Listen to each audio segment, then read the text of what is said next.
بچه ها به قسمت دوم کتاب بلوتبوک خوش اومدین، در واقع پارت دوم. من قسمت قبلی فکر میکنم کلا 1 صفحه تونستم بخونم، ولی این بار میخوام بیشتر بخونم جوری که تا این ویدیو هم خیلی زیاد نشه. خیلی پرحرفی نمی کنم، بریم که بخونیم و کلی دوباره اصطلاحات جدید و باحال یاد بگیریم. Dann schreibe ich nicht zurück. Ich versuche zu schreiben und wenn ich nicht schreiben kann, wenn ich im Wattenmeer der Vergangenheit versinke, dann rasiere ich mich, dusche und fahre mit dem Fahrrad. من تا اینجا بگم نوشته که اون موقع من دیگه پاسخ نمی‌نویسم. اشخای به سوق یعنی پاسخ. سعی میکنم بنویسم و اگه نتونم بنویسم، ون اینجا معنی اگه میده، و اگه نتونم بنویسم خودم رو اصلاح میکنم، دوش میگیرم و با دوچرخه میرم. الان اینجا من بخوام کلمه خاصش رو بگم، مثلا سوقش خواهیم که گفتم، یعنی مثلا یک پاسخ کتبی دادن، یه حالت همون جواب دادنه دیگه، ولی خب برای نوشتنه، چون سوق شخایبن داره. بعد یه غازیغن داریم. بچه این غازیغن با زیش میاد. اینجا هم گفته که غازیغیش میش، یک حالت اصلاح کردنه و من اینا رو هایلایت میکنم که بشه بهتر دیدشون و گمشون نکرد. خب من اینا رو هایلایت کردم که بهتر بشه دیدشون و برای خودم هم نوشتم، چون که بارها برمیگردم و میخونم اینا رو. یه ساختار گرامری هم من وسط دیدم. ببین وقتی که سو یا البته یک جای خالی بعد سو میاد با فرزوخه، یعنی که سو بعد از فعل فرزوخن میاد، از ساختار سو پلوس اینفینیتیو استفاده شده. فرزوخه تو شخایبن اینجا مثلا. خب بعدش رو بریم بخونیم، توجه کنیم. in die Außenbereiche der Stadt, in die Außenröcke, wie die Engländerinnen sagen. Ich suche die Tankstellen und Fußballplätze ab. خب تا اینجا گفته که بهومه های شهر به مناطق بیرونی، همونطور که مثلا انگلیسی زبانا میگن پمپ بنزین ها و زمین های فوتبال رو من جستجو میکنم. یه دونه آبزوخن آورده. آبزوخن به معنی جستجو کردن، گشتن، ولی خب برای محیطه. بعد از اون تانکشتله که همه میدونیم به معنی پمپ بنزین هست. یه دونه فوتبال پلتسل هست که میشه زمین های فوتبال جایگاه، پلات میشه جایگاه، ولی خب همونه دیگه. مثلا فکر میکنم که اینجا هم یه حالت سوئیسیه. چرا؟ چون که آستنبرایش و همین فوتبال پلتسه توی آلمانی با چیز نوشته میشه، استت، اگه درست گفته باشم، با اون حرفی که شبیه بی هست نوشته میشه. هم آستنبرایشه هم فوتبال پلتسه. خب حالا میگم چه که دیدی نوشتم. این دوتا استت، این دوتا هم همینطور. خب ich tigere vor den Gyms auf und ab. Die Gründer-App ist meine bleiche Fackel in der Nacht der Agglomeration. Sie weiß mir den Weg zu den Männern, die ich suche, die ich brauche, die ich mich brauchen lasse. من همچنان میگم که خیلی طولانی نخونم. خب تا اینجا گفته که جلوی باشگاه ها بیقرار قدم میزنم. اینجا گفته که auf und ab tigern، خیلی سخته، tigern، گفته tigern، auf und ab tigern، یعنی این که مثل یک ببر در یک مسیر کوتاه مدام رفت و برگشت، یعنی مثلا همون از روی مثلا بیقراری قدم زدن میشه، یک حالت چیزه. مثاله ها، ولی خب مثلا وقتی میخوان بگن بیقرار قدم میزدم اینجوری میگم مثل ببری که توی مسیر کوتاه هی میرفت و میومد. و دی اگلومراسیون یعنی حومه شهر، منطقه شهری پیوسته. یک واژه پرکاربرده توی سوئیس وقتی که میخوان بگن اطراف شهرهای بزرگ. همین. و یه دونه بلایش داریم. بلایش به معنی رنگ پریده، مثلا کم رنگ. خب من اینجا الان یک چیزی دیدم، اونم یک ساختار گرامریه. خب اول یه دونه لاسن داریم با اینفینیتیو که معنی نشون دهنده چیزه، مثلا اجازه دادن، مثلا یک سپردن کاری به بقیه، همون لاسنه دیگه، مثل ول کردن این چیزی. ولی یه چیزی پیدا کردم اینجا، خودشو می نویسم، خودش میشه jemandem den Weg weisen. jemandem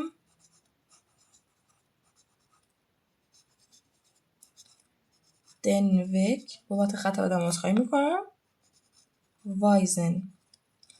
معنی این چی میشه؟ معنی این میشه مثلا راهو به کسی نشون دادن، راه را به کسی نشون دادن. خب بعد از این بخوایم بخونیم. خب schnell und gefühllos، درست دارم میخونم؟ نه اینجا نبودیم، خط رو گم کردم، باورتون میشه؟ ببخشید مثل اینکه درست داشتم میخوندم. schnell und gefühllos, ich habe ja genau Gefühle. Ich brauche nicht noch mehr davon. Ich brauche endlich mal einen harten Cut von ihnen. Ich verschwestere mich mit dem rostigen Gitter. خب تا اینجا چی بتونم بگم؟ مثلا گفته که من بالاخره از یک رابطه سخت و ببخشید نه، نوشته که من بالاخره به یک قطع رابطه سخت و ناگهانی از سمت اونا نیاز دارم. یعنی یک قطع رابطه که از سمت اونا باشه نیاز دارم. بعد نوشته که من با نرده های زنگ زده پیوند میخورم. حالا من Der harte Cut یعنی که قطع ارتباط ناگهانی و انگلیسی. خب Der harte Cut انگلیسی هم هست طبیعتاً. بعد از اون یه دونه sich verschwesten داریم که این sich verschwesten با چیز میاد، sich میش که همون زیشه و چیز دیگه با میت میاد. اینا میتش هم اینجاست، با میت میاد که یعنی این که با مثلا یک چیزی یا کسی یه پیوند عمیق بخوری، یه پیوند مثلا خواهرانه بخوری، همچین چیزی. یه دونه چیز دیگه هست، غصیش به معنی زنگ زده هست. خب ما این خط بعدی رو بخونم. تا اینجا خوندم دیگه. این غصیگن خیلی مهمه، میشه زنگ زده که کاربردیه یعنی. خب des Vorurteil an dem ich mich glände اشتباه خوندم.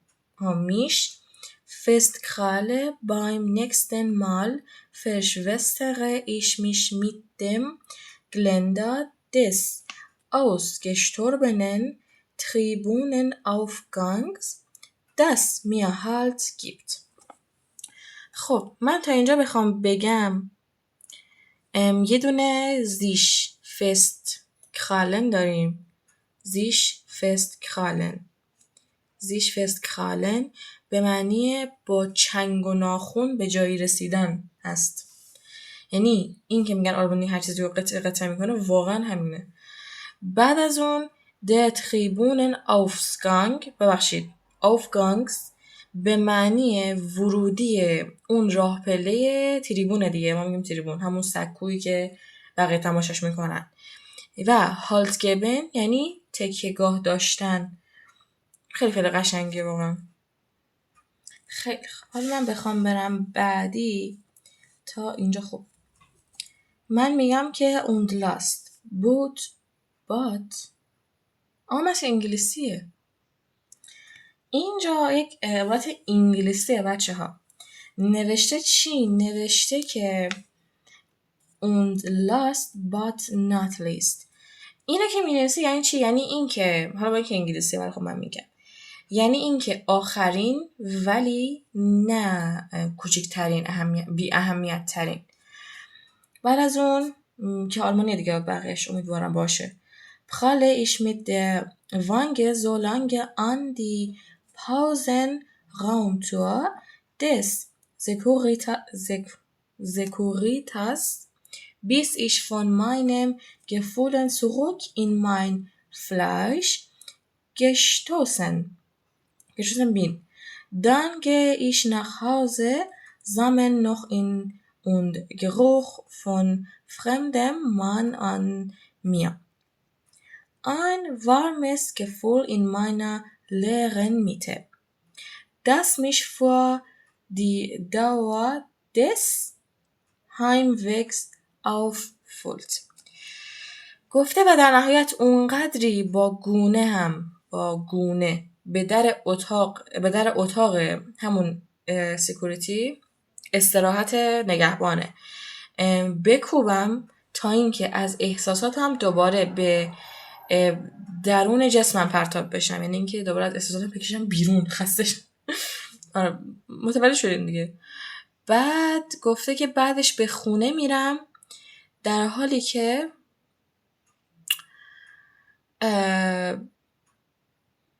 این تیکه رو نمیخوام ترجمه کنم. این تیکه رو نمیشه ترجمه کرد واقعا. بعد گفته که بعد از اون نوشته که احساسی گرم در درون خالی من که تمام طول مسیر بازگشت به خانه مرا پر میکنن. کلمه‌های مهمش رو بخوام بگم ترجیح میدم که اول مشخص کنم، چون خودمم هی چیز میشنم فکر میکنم ببینم کدومو بگم کدومو نگم.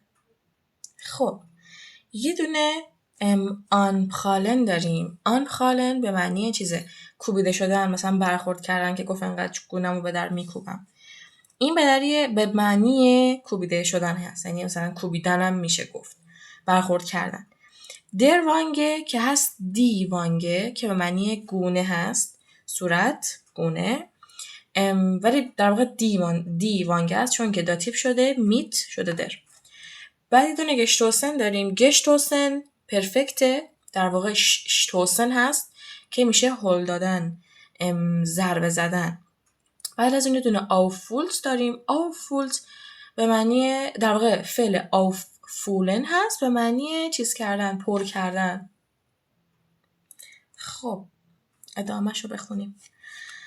گفته که hier gehe ich aufs Klo, rasiere mich wieder, achselnd Beine, Scham, ich fürchte mich immer vor der Möglichkeit, nachts aufzuwachen. نمیدونم این واخن یا واشن، ولی فکر می‌کنم واخن باید باشه. بله درسته. Aufzuwachen und nach jemand anderem zu riechen. Dann gehe ich nochmal aufs Klo, um auch den restlichen Samen aus mir zu entlassen. Dann duschen mit Bimsschwamm, abrubeln و eincremen. خب اینجا نوشته که اینجا من به دستشویی میرم. آفس کلو میشه دستشویی. مثلا تو مدرسه ها هم وقتی میخوان اجازه بگیرن که برن دستشویی میگن دارفش آفس کلو، مثلا همین من دستشویی. نوشته که دوباره خودم رو اصلاح میکنم. اصلاح به معنی شیف کردن ها، نه اینکه اصلاحی که مثلا خودتو تغییر بدی خوب کنی. این اصلا اینجا به معنی شیف کردن هست. نوشته که اینجا به دستشویی میرم، دوباره خودم رو اصلاح میکنم، زیر بغل، پاها و ناحیه تناسلی. بعد نوشته که من همیشه از این احتمال میترسم که شب بیدار بشم و بوی یه نفر دیگه رو بدم، بوی فرد دیگه رو بدم، یه منش، بوی درسته دیگه، بوی فرد دیگه رو بدم. سپس دوباره به دستشویی میرم تا باقی مونده یه ماده رو خارج کنم. و نوشته که سپس دوش گرفتن، با سنگ پا سابیدن، کرم زدن که آن کرمه، که بعد یه نقطه گذاشته نگفته ادامه شد. اینجا که آفسکلو گفتم که در واقع داسکلو هست، میشه توالت دستشویی. دی شام شام یعنی مثلا ما میگیم شرمگاه یا ناحیه تناسلی. entlassen به معنی خارج کردن هست، آزاد کردن، خارج کردن. کلا لاسن هرچی داره یک حالت رها کردن توش باید داشته باشه. و یه دونه کلمه یه چیز داشتیم، این بیمس شوام، این سنگ پاه، اسفنج سنگ پا. و یه دونه آبروبل داریم. آبروبل یعنی که محکم سابیدن، یعنی مثلا یه جوری مثلا پوستتو بسابی که پوستت کنده بشه، همچین حالتی. یه همچین حالتی محکم سابیدنه. خب این خط آخرش هم بخونیم که گفته چی؟ گفته که meine Haut ist irritiert vom vielen Rasieren, dann setze ich mich zurück an den Schreibtisch. Das Blickfeld der Buche. Und ich merke erst jetzt, dass ich schon diese ganze Zeit an dich schreibe. Und wenn ich nicht schreibe, dann lese ich oder denke an die Möglichkeit, meinen Körper auf den Jakobsweg zu gehen. Ich denke an die Möglichkeit zu gehen bis که بقیش رفته صفحه بعد. خب من همینو بگم. نوشته که پوست من از اصلاح زیاد ملتهب شده. سپس دوباره پشت میز تحریرم می نشینم در دیدرس همون درخت راشه که گفتم و تازه الان متوجه میشم که تمام این مدت داشتم برای تو می نوشتم. و وقتی که من نمی نویسم، یعنی اینجا اون ونیش نیش خایبه، و وقتی که من نمی نویسم می خونم یا به این احتمال فکر می کنم که بدنم رو وارد مسیر زیارتی سنت جیمز یا همون کامینو کنم. به احتمال رفتن فکر می کنم 20 تا مثلا تا این که. خب یه دونه ایریتیرت خوندم اینجا، ازار گیرم کردم سرش، عذرخواهی میکنم. یعنی تحریک شدن، ملتهب شدن، مال پوسته. بعد از اون دونه داس بلیکفلد داریم. داس بلیکفلد به معنی یک جایی که تو دیدرسه، میدان دیدرس. دی بوخه که گفتم میشه درخت راش و تمام دیگه گفتم. خب بچه من این تای ویدیو رو بگم که تمام، یعنی تای این صفحه رو بگم، تای موضوع رو که بره. Ich an nichts mehr denke oder nach Santiago der Compostela gelange oder ans Meer. Und ich denke an die Möglichkeit, das alles nicht zu tun. An nichts mehr denke یعنی به هیچ چیز دیگری فکر نکردن. خیلی ساده است و باید بدونین هست، ولی خب من بازم میگم شاید یکی ندونه. An nichts mehr denken یعنی به هیچ چیز دیگری فکر نکردن. gelangen به معنی رسیدن، دست یافتن، یک فعل خیلی رسمیه. مثلا کومن و آن کومن کلا میره کنار، این حالت خیلی خیلی رسمیه. یعنی مثلا اینو جای بنویسی یا بگی یعنی که تو دیگه خیلی میدونی. gelangen. بعد که البته با ناخ یا آن میاد، ولی خب gelangen فعلشه. بعد یه دونه موگلیشکایت داره. موگلیشکایت که هممون میدونیم میشه امکان، امکانات، احتمال، فرصت. بعد بگیم چی هست اینجا، چی نوشته برامون.